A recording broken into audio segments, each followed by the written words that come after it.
Well, good afternoon, good Friday, and happy Easter. So we'll just take care of everything all in one breath today. It's Dusty with the FBI group, and we are here today for our inspector chat. So I had Tom on last week, and we actually talked about Home Watch, which Home Watch is live, and we're starting to get customers. So we're so super excited. If you have that absentee buyer, or I'm sorry, absentee owner, and they need someone to watch over their property as they snowbird back north for the summer, let us know. We can help watch the home for them, and we've got our guys doing it, so you know that they're safe and secure. So with me today, I have Jared Hires, and Jared is our inspector trainer, and we're working on moving Jared into a new position with the company. So how are you, Jared? I'm doing great, Dusty. How are you? I'm good. I'm so excited that you're on today. We're going to have some fun talking about your sewer lines, right? They can create a problem, and then they're not covered by insurance, and then who's actually responsible? Guess what? You are. Yeah. So in the process of doing the home inspection, what is a sewer scope? Can you explain the process itself? Yeah, so a sewer scope inspection is kind of what it sounds like. We will insert a waterproof fiber optic camera into your sewer line or your main drain line inside of your house or underneath your house, better yet. And we'll take that camera, we'll run it through your sewer line as far as we can under your house and out into the city connection or to your septic tank if you have a septic tank. And just evaluate the condition of the pipe that we're looking through. We'll figure out what kind of pipe it is, if there's any issues, or if it's working perfectly fine. Interesting. So I bet you find some interesting things whenever you're running that sewer scope. Tell me a little bit about those finds. Yeah, good, bad, and ugly. Lots of ugly. So some of the things that we can find range from just inappropriate things like trash that are in the drain lines, which can hold debris and cause clogs. We can go from trash all the way to root intrusion, where maybe there's a tree in your yard that's growing nearby, and those roots are always just looking for nutrients. So they find the sewer line, and voila, lots and lots of water, lots of nutrients going through there. And so they break through, and they do their thing. So we got roots, we got trash. Sometimes there's actual collapsed pipes or just broken pipes.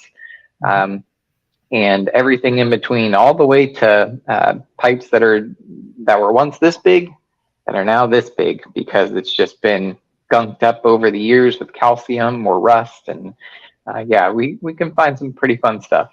Yeah. So, all right. So tell me, so I'm going to ask this a little bit different than we had talked about, but tell me, what would make an inspector recommend a sewer scope? Sure. Yeah, no, that's a good question.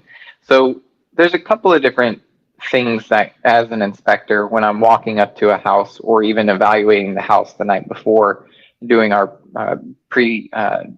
research, will tell me if maybe a sewer scope is worth it. One of it's the age of the home, because at different times in the building process, they use different pipe materials and whatnot. So the age, whether the home has been modified or like if they've redone a kitchen, if they've done any kind of remodeling, if I can see from the pictures online that, yeah, this house is definitely not the way that it was in the 70s, just for instance, then I'm going to have that in my mind that maybe they moved the bathroom around, or maybe there's even construction debris inside of it. And then two other factors would be, do you have any trees?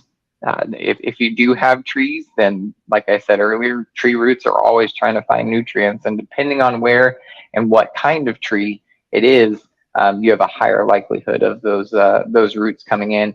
And then finally, when I'm actually on the property, is while I'm doing the inspection, if I see things are not draining very quickly, or maybe even sinks backing up or bathtubs backing up, then I'm going to recommend that we might need to do some further investigations with a sewer scope. I always like to say if we flush the toilet and it comes up in your shower, that's not a good thing, right? Very bad thing.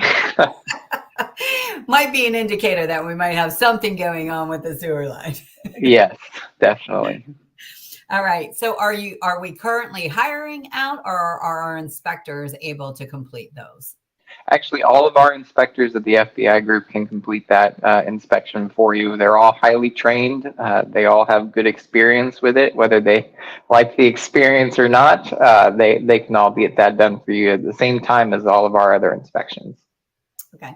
So you talked about specific materials that may have been used during construction. Can you tell me what materials might create a problem?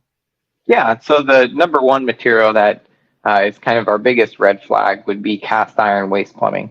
So cast iron waste plumbing typically has a 50 to 75-year lifespan before you start to see real problems. So any home that's 50 years old or more, it's more than likely going to have the cast iron in it or have a very high possibility. That's why I said during my research on the home, if I see that a home is like from the 60s or 40s, or if I'm really lucky from the 20s, We then love giving you those. then maybe they might still have cast iron in the home, and that's a light bulb immediately for, okay, I need to look out for this. Gotcha. And so Morgan and Morgan has lawsuits, right? We all know Morgan and Yeah. Morgan. They Yeah. all have lawsuits out there that they're telling you if your house is built before 1975 and you're having an issue with your sewer line, give them a call, because insurance is not covering the repair of the sewer line from your house to the sewer line. They feel that it's a maintenance issue and that's on the homeowner. So that's what Morgan and Morgan is fighting, right? Right. So, question about galvanized. I get that all the time from agents. Is galvanized considered to be a problematic material as well? So galvanized can be a problematic material. The good thing is you really don't see as much, at least in our area, as much galvanized waste plumbing as you do galvanized supply plumbing. And that is where it can actually become an issue. And our sewer scopes can't get into those pipes.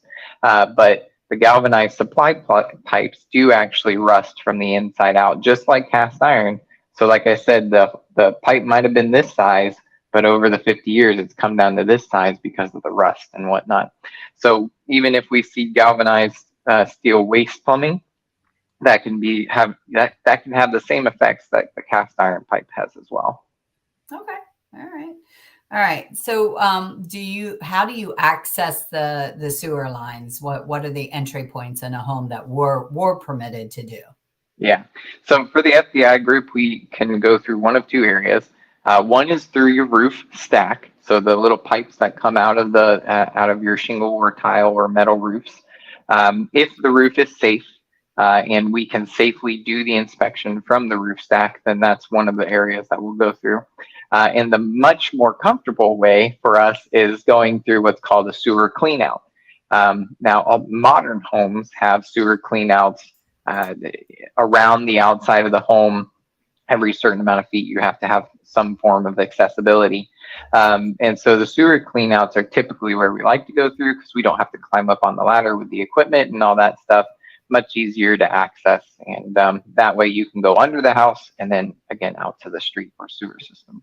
Makes sense. So you'd much rather stay on the ground with the equipment than on the roof. I get that. Yeah, it's not the lightest equipment that we have. So yeah, I'd much rather stay off the roof if I can. But sometimes you don't, and I mean, especially on a lot of the older homes, you don't have a sewer clean out. So the only way you're getting through, or the only way we're getting through, is by going up on the roof. Okay, so I know that sometimes with a plumber, they will pull a toilet. Will we pull a toilet? We will not pull a toilet. We are not plumbers. So I'm not going to take apart a fully functioning system and then hope that I can put it back together for you without risking any issues, shall we say. Really against our standards of practice, right? It's way against the standards of practice, correct. Okay, so what about the report? How quickly do I get the report? And is there a written report, or is this just all video? How is it received? Yeah, so just like the majority of our reports at the FBI group, you get it the same day. And it is both written and video. So while we're doing the sewer soap, we will actually be recording the entire pathway through the pipe.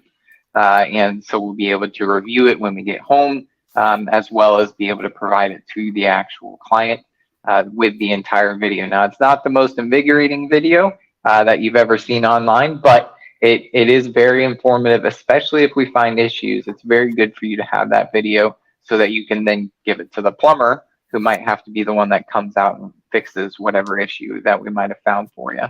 But also in the report, there's written sections that tell you the overall um, assessment of the pipes, the condition, if it's working well, if it's not working well, and we take still photos with our on the actual system that we can provide any snapshots of issues that we found. Okay. And what if I get this report and I'm like, what the heck did they just do? I don't understand this at all. What happens then? Well, if you still have questions after you read the report, you can always give us an email. You can always call the office, and we'll set up a time to be able to talk through any issues that we might have found. We make ourselves available so that you have all the information that you're looking for. Cool. And I always tell my agents, listen, guys, if you see a recommendation for a sewer scope on a report, you should stop. Whether you have us do it or you have someone else do it, you should stop and investigate the sewer lines, because some telltale sign has been giving us a clue that something may be going on. And it's just a good idea to know the health of your sewer lines, because it can be a very costly repair. It's not a $100-$200 repair. It's thousands of dollars to repair your line. The line has to be dug up, has to be replaced, and reconnected. So there's a ton of work that goes into correcting the issues with the sewer line that's damaged. So please, if you see it, make sure that you stop a minute and get someone to investigate it for you. And then I guess my last question to you, Jared, would be, do you know how much it is?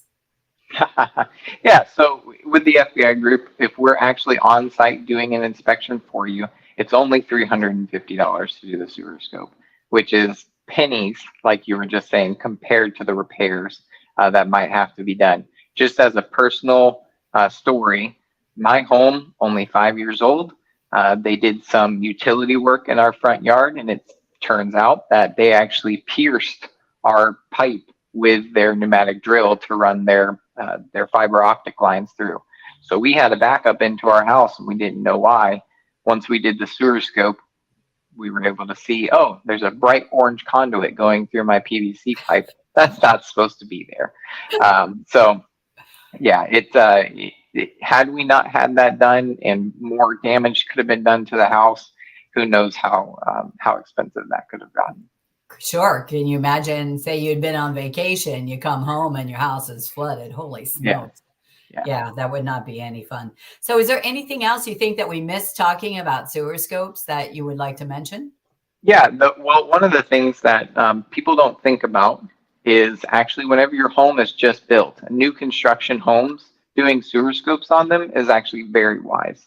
Why is that wise? Well, because tradesmen are going in and out of the homes and doing their jobs and trying to get things done, and they're not the most clean people in the world all the time. So sometimes they just kind of shuffle some things down the drain in hopes that it'll just flush out after they turn the water on and whatnot. But we've actually come into many instances where there's construction debris, wrappers, trash, grout, all that kind of stuff that gets shoved down those lines during the construction process. And there's absolutely no way you're going to know until you turn on that water, start running your laundry the same day that all four of your kids are showering, and you're trying to get things done. Then all of a sudden your stuff is stopped up and no water is moving. So doing them on new construction homes is definitely advised as well. But I know that most of the time people hear sewer scope and they think, well, I don't have cast iron, I don't have this, I don't have that.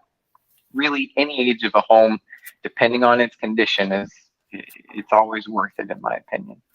Well, that's because, a home inspector's job is to give you a peace of mind about the property, right? Yeah. And so, I just highly encourage you as an agent guiding your buyer through a transaction. if you happen to see that there are some telltale signs that are concerning to the inspector and it's notated, see a plumber, get a sewer scope, please make sure you stop and do that for your client. It is so important, and it could save them thousands of dollars. So make sure you're taking care of that issue if it arises. And Jared, just you brought something to mind. Didn't you just do a inspection on a brand new home? Now this has nothing to do with sewer scopes, but you did an inspection on a brand new home, and there was holes in the plumbing. Am I correct? Yeah. So during our 4-phase inspections for new construction properties, I was doing a pre-slab, which is stage 1. And during that inspection, I actually found that one of the drain lines going to the master bathroom was broken. It was pierced through what looks like with a digger or something like that.